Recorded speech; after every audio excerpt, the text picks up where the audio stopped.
Hi everyone. I want to say welcome to my channel. Thanks to all my new subscribers. I wanted to go over some of the fruits that I'm growing in my backyard. To start off, I'm in Southern California, which is Zone 10B, and though there's many things we can grow, there are some exceptions. However, what you're looking at right now is called sour sop or guanabana or guanabana. It's a tropical fruit, and I believe you can grow it in other zones in a container so that you can take it indoors during the winter time. So this is one of them. This one is not even a year old, and I will put the link to where I purchased from, but be mindful that you may not be able to receive this in your state. So, like California, there's certain states that can't ship to us. So, for instance, a nursery in Florida cannot ship to California. And so there might be restrictions. So you have to look for a nursery that will ship to you or a local nursery that you can purchase from. Next up, I have my dwarf banana tree. And I've had these for perhaps now going on maybe three years. And they started out in containers, small in containers. But as you can see, they have grown quite a lot. And I have received bananas off of these.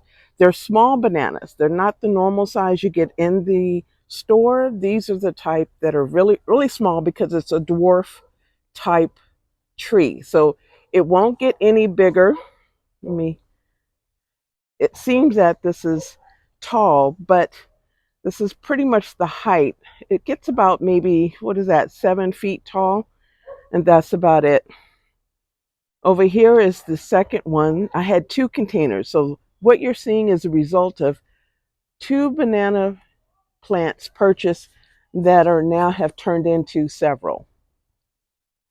So I don't think I have any bananas on this one or either one. I don't think I have any bananas growing right now. But I didn't want the real tall ones because it's very difficult to uh, harvest bananas in regular banana trees because it gets really tall. So I wanted to keep them at a dwarf size.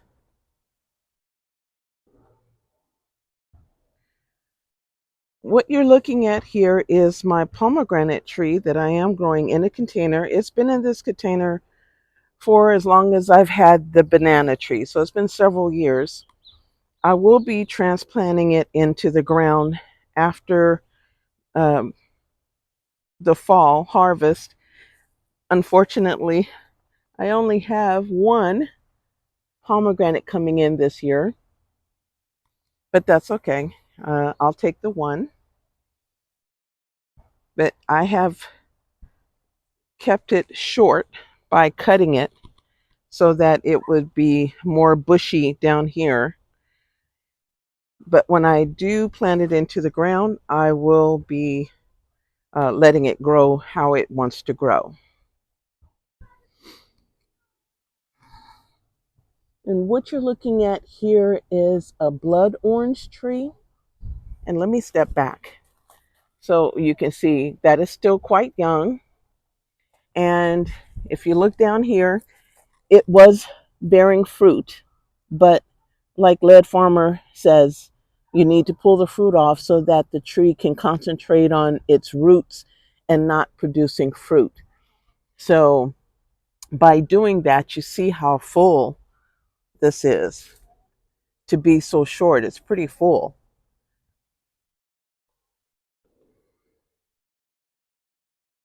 Now this lanky thing here is my lemon tree. Actually, it's more like a lemon bush than a lemon tree.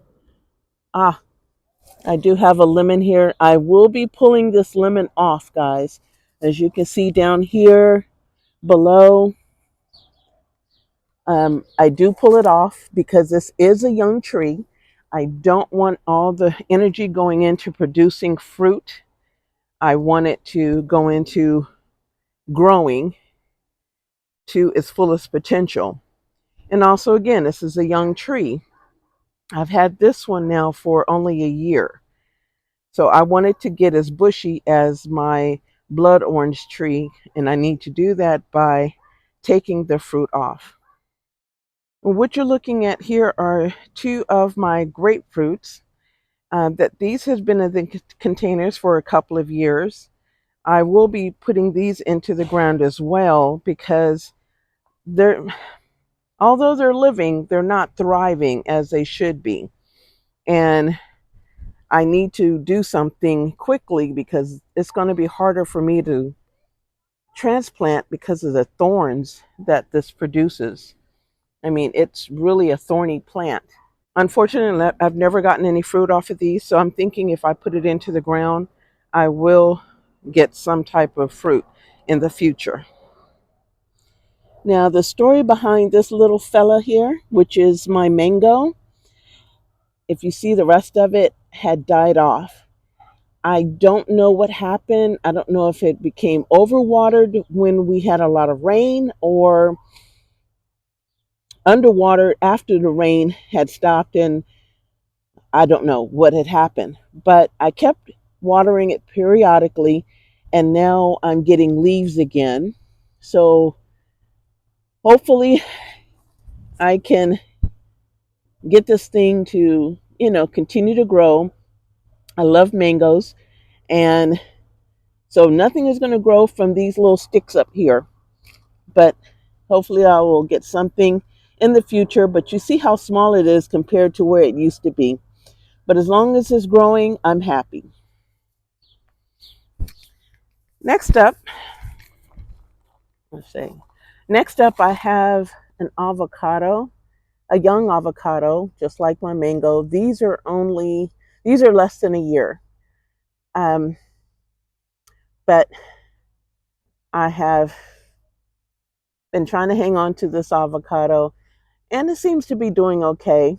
I do have some new growth down there, so luckily I'm not killing it. This here you're looking at is my almond tree, and I love almonds. And this was in a container, and I had to take it out of the container because it was busting through the container. And um, the problem was is that I didn't know how to get it from the container into the ground without disturbing too many of the roots. So if you look closely here, you will see that I did get some dieback from the tree, but this one is growing. Let me back up. Growing an almond tree is like a peach tree. And Lead Farmer told me to treat it like a peach tree. It likes a lot of scraps. So what I do, see, let me come down here. Ah.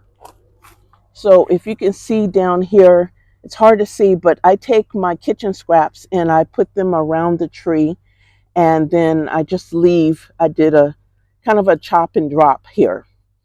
I need to do some weeding, but yeah, so that it will feed the ground. It will become like a natural fertilizer. So instead of putting fertilizer down there, I just keep putting my scraps down there for the tree to feed off of. But overall, let me step back. It's, it's doing well. And I have gotten almonds off of this. Last year, I did get almonds. They're really good, better than store bought. So I'm happy about this one. I've had this tree probably maybe 4 years now. So yeah.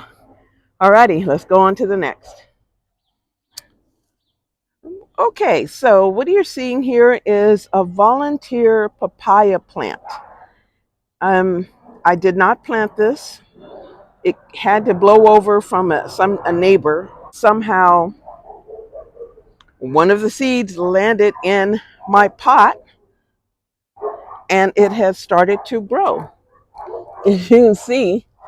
So I've been trying to, nurture it and keep it growing. And that's why it's offset in the pot. It's not in the middle because it was some type of seed that landed. And I reached out to YouTube University and someone returned that it was a papaya.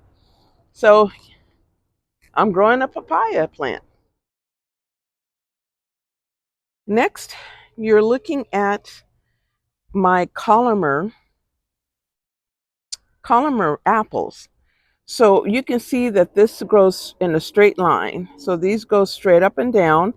They won't branch out into a tree. These are perfect for containers as well as small spaces like a balcony, a small backyard.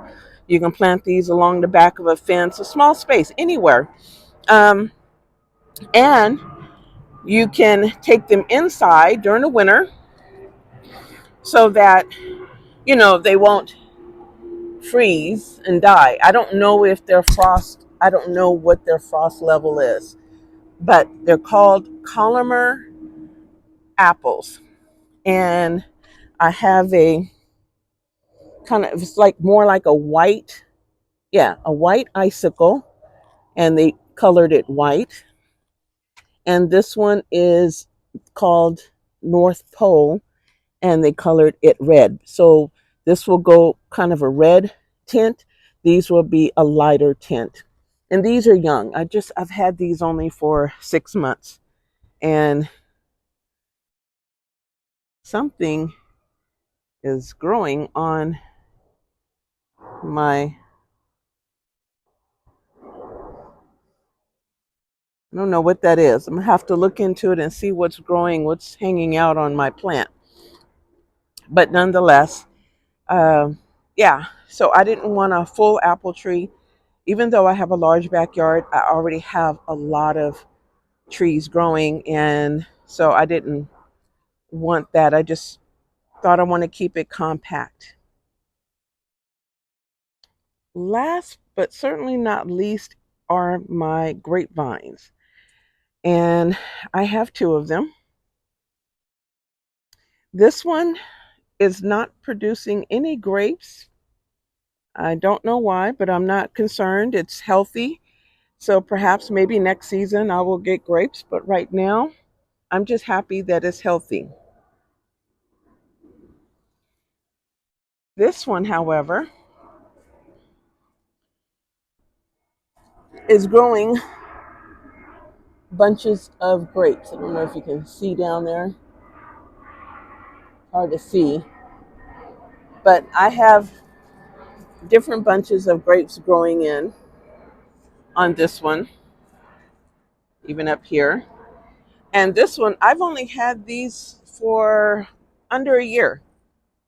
So I was not expecting for it to start fruiting like the other one isn't fruiting, but this one is fruiting.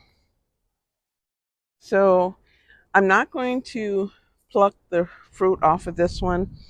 I have a good root system going on down here.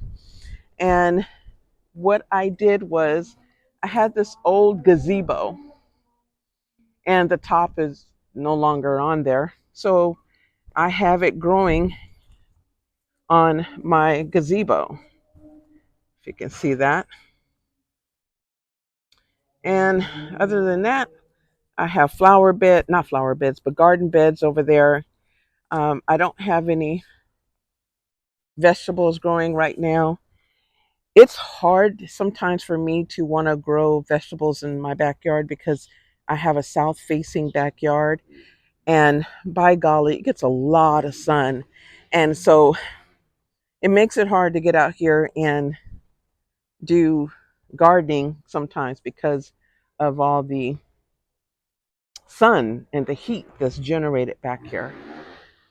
So, have I grown vegetables out here? Yes, I have. But as you can see, it's been a while. I haven't done anything to it. So, it's growing weeds right now.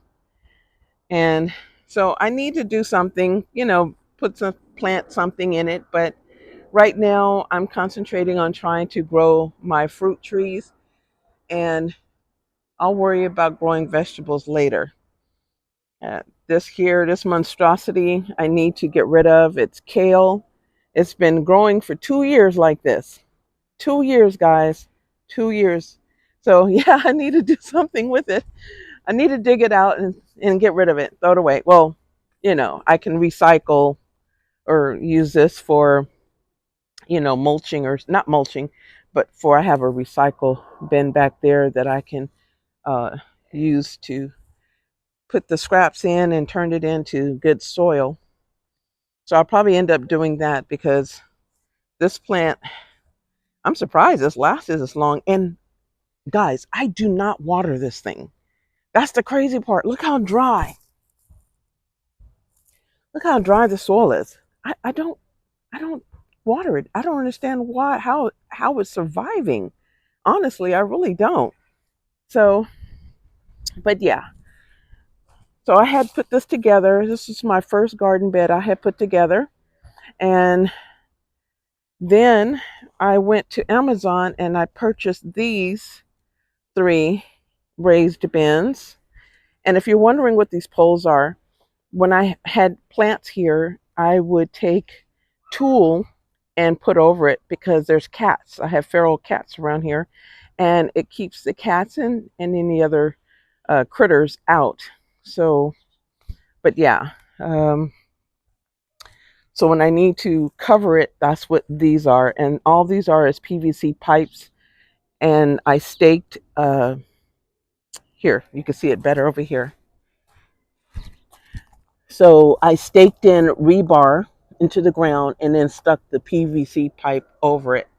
And then to hold the tool in place, I just used some clamps.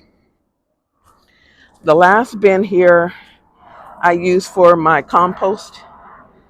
And this is all dirt I will use to add into my compost bin here. And then all I have to do is open this up and let it come out to be used. So that way, this is my dedicated compost bin. As you can see, it's dry as well. But yeah, I have volunteer weeds. All right, guys, I want to thank you for all my new subscribers. Thanks for watching my videos. And, leave a comment, show me some love, and I'll see you on my next video. Bye.